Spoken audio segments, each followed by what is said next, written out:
নমস্কার, আমার নাম সুমন আর আপনারা দেখছেন স্টক মার্কেট উইথ সুমন। তো গাইস, আজ আমরা দেখতে পেলাম নিফটি ফিফটি প্রায় 333 পয়েন্ট নিচে পড়লো।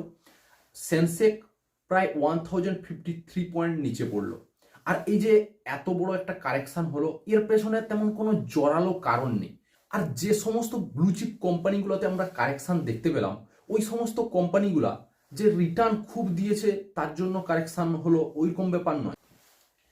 এমন অনেক কোম্পানি রয়েছে যেগুলা গত 3 বছর 4 বছর হলো জিরো রিটার্ন দিয়েছে, কোনো রিটার্নই দেয়নি, অথচ তারা আজ আমরা দেখতে পেলাম 3% 4% করে কারেকশন হলো। কিন্তু তাদের সেলস গ্রোথ গত 3 বছর 4 বছরে ডবলের কাছাকাছি হয়ে গেছে, প্রফিট গ্রোথ ডবলের কাছাকাছি হয়ে গেছে। তো এখানে সাফ সাফ একটা জিনিস বোঝা যাচ্ছে, এফআই বিক্রি করছে, ঠিক আছে, এফআই প্রচন্ডভাবে বিক্রি করছে আর ডিআই কিনছে, কিন্তু এফআই যত বিক্রি করছে ডিআই ততটা কিনতে পারছে না, যার জন্য আমরা এত বড় বড় ব্লু চিপ কোম্পানিগুলোর স্টক প্রাইসও নিচে যেতে দেখছি। তো এখন আমাদের কি করণীয়? আমরা যারা ব্লু চিপ কোম্পানিগুলোতে একটু হাই ভ্যালুয়েশনে কিনে নিয়েছি, আর এখন আমরা 2-3 দিনের মধ্যেই 12% 10% কারেকশন দেখতে পাচ্ছি, এত বড় বড় কোম্পানিতে আমরা রিস্ক কম বলে ইনভেস্ট করেছি, কিন্তু ওগুলাতেই এখন রিস্ক আমরা দেখতে পাচ্ছি। তাহলে কি আমরা এক্সিট হয়ে যাবো, বের হয়ে যাব এই স্টকগুলো থেকে, না হোল্ড করব? তো সব কিছুই বলবো ডিটেলসে। তার আগে আপনাদের কাছে একটাই অনুরোধ, সেটা হলো আপনারা যারা স্টক মার্কেটে নতুন, এ টু জেড আমরা এই চ্যানেলে আলোচনা করব, অবশ্যই এই চ্যানেলটাকে সাবস্ক্রাইব করে রাখবেন। আর যারা পুরাতন তাদের জন্য বলে রাখি, স্টক মার্কেটের অল টোটাল নিউজ এই একটা চ্যানেলেই আপনারা পেয়ে যাবেন। নিউজ থেকে শুরু করে স্টকের ফান্ডামেন্টাল আলোচনা করা সবকিছুই এই একটা চ্যানেলেই পেয়ে যাবেন। তার জন্য চ্যানেলটাকে অবশ্যই সাবস্ক্রাইব করে রাখবেন আর পাশে থাকা বেল আইকনটা ক্লিক করে অল নোটিফিকেশন অন করে রাখবেন। আপনাদের একটা ডিসক্লেমার, সেটা হচ্ছে আমি এই চ্যানেলে শেয়ার বাজার সম্পর্কে আমার দৃষ্টিভঙ্গি এবং শেয়ার সম্পর্কে আমার দৃষ্টিভঙ্গি আপনাদের কাছে উপস্থাপনা করছি। কোনো শেয়ারে বিনিয়োগ করার আগে অবশ্যই আপনি আপনার আর্থিক উপদেষ্টার সঙ্গে পরামর্শ করেই বিনিয়োগ করবেন। তো আমাদের প্রথম কোম্পানি হলো স্টেট ব্যাংক অফ ইন্ডিয়া। এটা একটা ব্লু চিপ আর সরকারি 1 নম্বর বড় ব্যাংক, ঠিক আছে। দেখো আজ 4.17% নিচে পড়েছে, ঠিক আছে। তো এটা এই যে আজ একদিনে এত কারেকশান হলো, রেলওয়ে স্টেকগুলো আজ দেখবে 8% 9% করে কারেকশান হয়েছে, কেননা তারা 200% 250% 300% রিটার্নও দিয়েছে গত 1 বছরে, কিন্তু এ সেমন রিটার্ন দেয়নি। কিন্তু আজ 4.17% কারেকশান আমরা দেখতে পেলাম, ঠিক আছে। তো এই স্টকটার ব্যাপারে দেখো, ব্লু চিপ, প্রথমত একটা ব্লু চিপ কোম্পানি, ফান্ডামেন্টাল দুর্দান্ত আছে। এখানে দেখো প্রাইজে আমি চলে যাবো, 5 বছরের প্রাইজ এখানে ক্লিক করে নেব, ঠিক আছে। 5 বছরে এ এ দেখো 2021 থেকেই ধরছি, 2021-এ 530 চলছিল, ঠিক আছে। আর এখন চলছে 605 চলছে, ঠিক আছে। তো ওই কি বলবো, 70-75 টাকা এখন, মানে আজ পর্যন্ত যদি আমরা দেখি, আজকার পড়াটা দেখে, তো 70-75 টাকা রিটার্ন দিয়েছে। 70-75 টাকা কত পার্সেন্ট হচ্ছে একটু হিসাব করে নাও। মানে খুব যে রিটার্ন দিয়েছে তেমন নয়। পি রেশিও দেখো সবচেয়ে নিচে পড়ে রয়েছে, ঠিক আছে। এখানে মিডিয়াম পি রেশু 12.4, আর এখন চলছে কত, 8.3, ঠিক আছে। মানে ফান্ডামেন্টালি দুর্দান্ত ভ্যালুয়েশনে পাওয়া যাচ্ছে, কিন্তু নিচে পড়ে রয়েছে।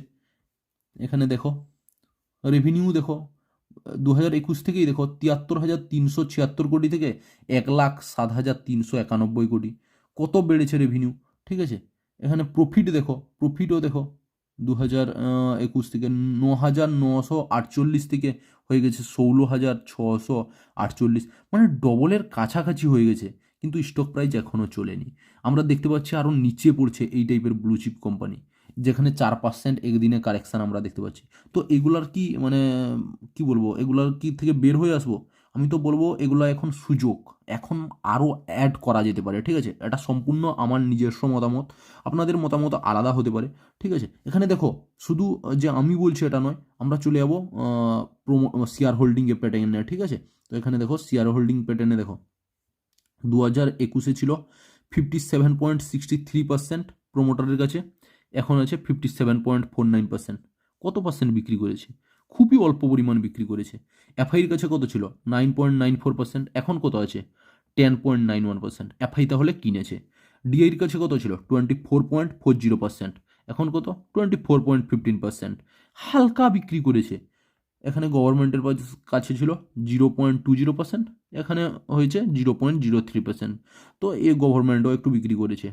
এখানে পাবলিকের কাছে ছিল 7.83%, এখানে 7.40%। তো পাবলিক এখানে হালকা বিক্রি করেছে।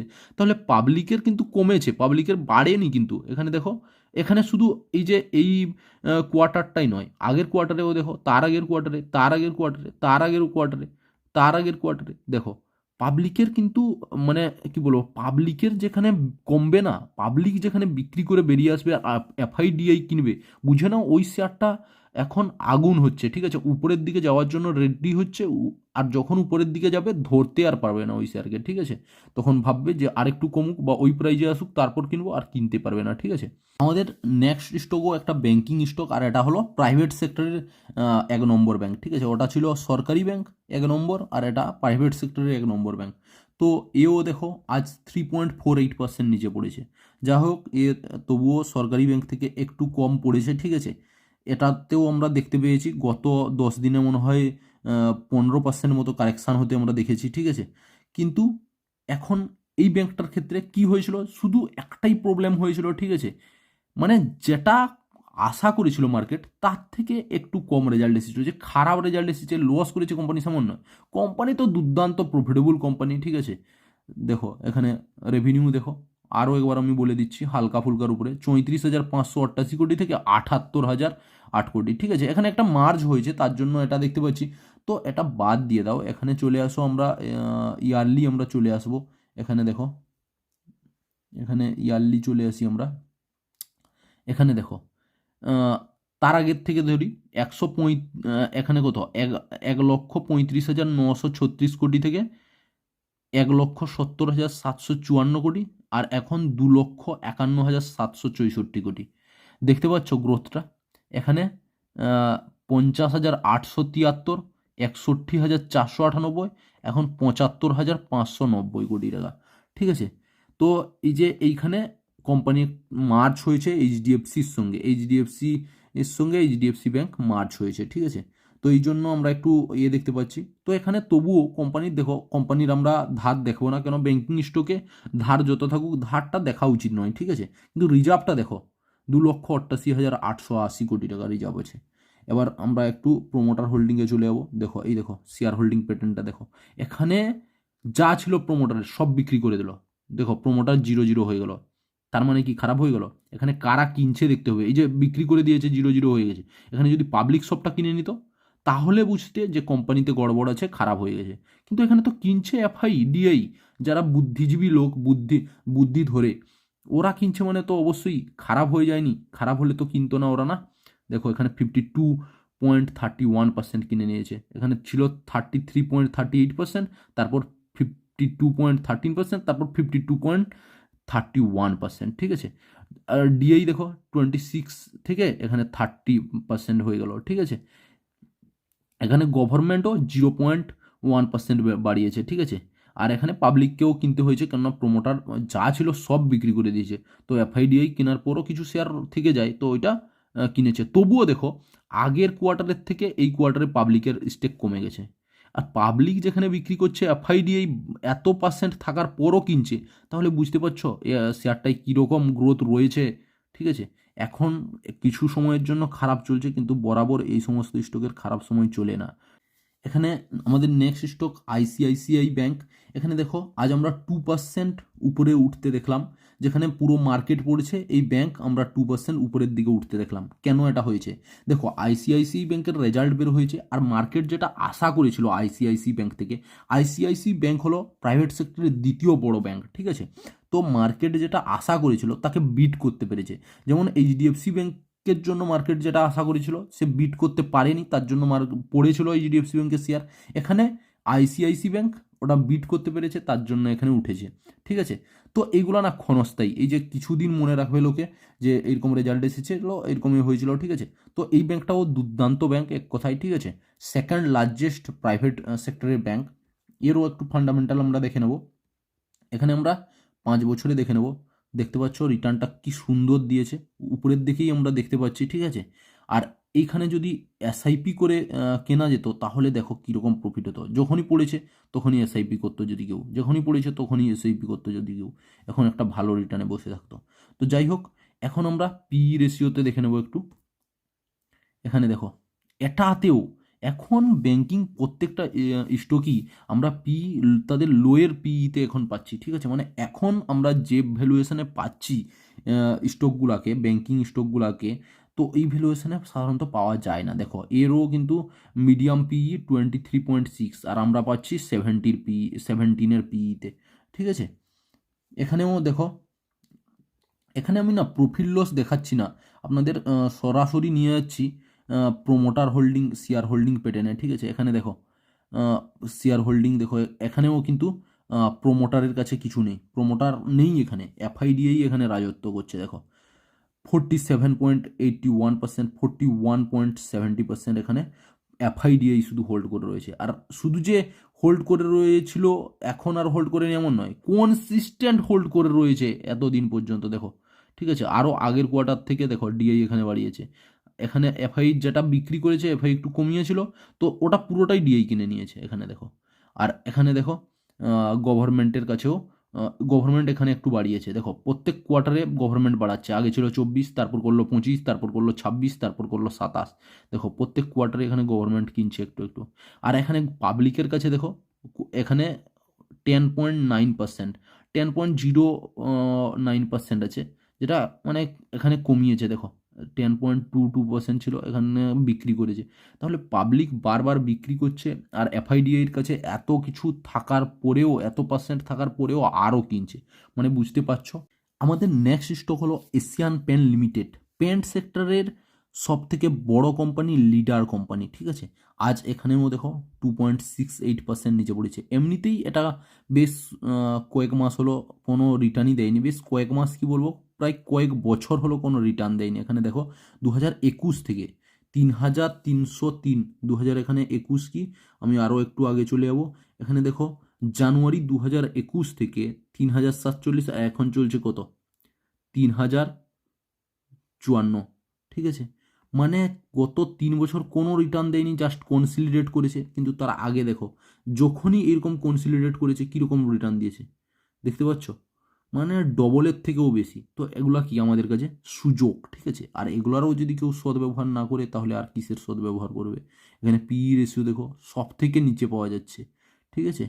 এখানে 70 মিডিয়াম পিইও 76, কিন্তু এখানে কত পিইতে পাওয়া যাচ্ছে, 53। তাহলে আর কি আছে এই স্টকে। এবার চলো এর একটু দেখিয়ে দিই যে কি বিক্রি পাটা কমে গেছে, এমন পড়ছে কেন নিচে। এই যে দেখো এখানে 2021-এ 21,713 কোটি টাকা বিক্রি করতো, এখন করছে 35,551, কিন্তু শেয়ার প্রাইস সেম রয়েছে। নেট প্রফিট 3,207 কোটি টাকা ছিল, এখন ওটা বেড়ে দাঁড়িয়েছে 5,541, মানে প্রায় ডবলের কাছাকাছি, কিন্তু শেয়ার প্রাইস ওই একই লেভেলেই চলছে। তাহলে কি মনে হচ্ছে, শেয়ার প্রাইস কি বাড়ানো উচিত নয়, না বাড়বে না? প্রফিট বেড়েছে, সেলস বেড়েছে, এবার একটু শেয়ার হোল্ডিং প্যাটার্নেও চলে যাচ্ছে। এখানে দেখো প্রোমোটার যা ছিল ওই তাই হোল্ড করে রয়েছে, দেখো এখানে যা ছিল তাই হোল্ড করে রয়েছে, এখানে একটুও বিক্রি করেনি। আর এখানে এফআই দেখো, এফআই দেখো, এফআইয়ের কাছে ছিল, এফআই একটু বিক্রি করেছে, এখানে এফআই আমরা দেখতে পাচ্ছি একটু বিক্রি করেছে। কিন্তু এই যে যেটা বিক্রি করেছে কারা কিনেছে, এখানে দেখো ডিআই কিনেছে 10.1, 10.52, মানে এফআই যা বিক্রি করছে ডিআই কিনে নিচ্ছে। এখানে দেখো গভর্নমেন্টও হালকা ফুলকা কিনছে প্রত্যেকবারে। আর এখানে পাবলিক দেখো কি করছে, পাবলিক এখানে বিক্রি করে দিচ্ছে, আর এফআইডিআই কিনছে। তাহলে এখানে আর কি বলার বাকি থাকছে, ঠিক আছে। শেয়ার প্রাইস খুব ভালো ভ্যালুয়েশনে পাচ্ছি, সেলস বেড়েছে, নেট প্রফিট বেড়েছে, কিন্তু শেয়ার প্রাইস কোনো পরিবর্তন আমরা দেখতে পাচ্ছি না। আমাদের নেক্সট স্টক হলো সেন্ট্রাল ডিপোজিট সার্ভিস, সিডিএসএল। দেখো এই স্টকটা আজ 3.95% পড়েছে। আর এই স্টকটা পড়ার কারণ হলো স্টক মার্কেট যখন নিচে পড়বে এই স্টকটা তখনই পড়ে, স্টক মার্কেট যখন উপরের দিকে যায় তখনই উপরের দিকে ওঠে। এ গত 6 মাসে প্রায় 50% রিটার্ন দিয়েছে। আর কিছু বলা যায় কি, ধার নেই কোম্পানির কাছে, কোনো ধার নেই, পুরো ডেট ফ্রি কোম্পানি। এখানে দেখো বোরোয়িং 000, এখন 2 কোটি টাকা ধার নিয়েছে, কিন্তু তার পরিবর্তে রিজার্ভ দেখো প্রত্যেক বছর বাড়ছে। কোম্পানি যদি না প্রফিট করে তাহলে কি রিজার্ভ বাড়বে কখনো? 988 থেকে এখন 1,122 কোটিতে দাঁড়িয়ে রয়েছে। নেক্সট স্টক হলো ইন্ডিয়ান অয়েল কর্পোরেশন লিমিটেড। এখানে দেখো আজ 6.15% নিচে পড়েছে। হ্যাঁ, এই স্টকটা গত 6 মাসে প্রায় 75% রিটার্ন দিয়েছে। এখানে দেখতে পাচ্ছ 75 থেকে 152, মানে ডবল হয়ে গেছে। ঠিক আছে, মানে এটা 1 বছরের মধ্যে, 1 বছরও লাগেনি এটা হতে। ঠিক আছে, 6-7 মাসের মধ্যে এটা হয়েছে। তো এখানে তো এটা পড়া জায়েজ, কেননা এত রিটার্ন দিয়েছে, এত স্পিডে দৌড়েছে শেয়ারটা, এখন তো একটু নিচে যাবেই। ঠিক আছে, বা একটু কনসলিডেট করবে, এটা তো স্বাভাবিক। তো কোম্পানির ফান্ডামেন্টালে আমরা একটু দেখে নেব। এখানে দেখো আমরা এখানে 5 বছরের পিইতে বের করে নিয়েছি, আর এখনও দেখো তার লোয়েস্ট পিইতে ট্রেড করছে। খুব এত শেয়ারটা ডবল হয়ে গেছে, কিন্তু এখনও লোয়েস্ট পিইতে 5.1 পিইতে ট্রেড করছে, যেখানে মিডিয়াম পিই 6.3। ঠিক আছে, তার জন্য এটা এখনও আমি হোল্ড করছি, আর আমি এখনও 70% প্রফিটে বসে রয়েছি। ঠিক আছে, মানে এই শেয়ারটার দেখো সেলস কি বলবো, 2021 থেকে যদি দেখো সেলস প্রায় ডবল হয়ে গেছে। ঠিক আছে, প্রফিট দেখো, প্রফিট ডবল কি বলবো, 3 গুণ হয়ে গেছে। ঠিক আছে, এখানে তো মাইনাসে গিয়েছিল, -910 কোটি হয়েছিল, আর সেখানে এখন 13,713 কোটি টাকা প্রফিট করছে। আর কি বলার আছে, এখানে একটু শেয়ার হোল্ডিং প্যাটার্নে গেলে বুঝতে পারবে যে শেয়ারটার কীরকম চেঞ্জ এসেছে। এখানে দেখো প্রোমোটার যা হোল্ড করেছিল তাই হোল্ড করে রয়েছে। ঠিক আছে, কিন্তু এফআই দেখো, এখানে প্রত্যেকবারই এফআই কিনেছে। এখানে দেখো 8.84% এফআই কিনেছে, আগে ছিল 7.84। ঠিক আছে, এখানে এফআই বাড়াচ্ছে। ঠিক আছে, এখানে ডিআই একটু বিক্রি করেছে, কিন্তু এই যে ডিআই যেটা বিক্রি করেছে সেটা এফআই কিনে নিয়েছে।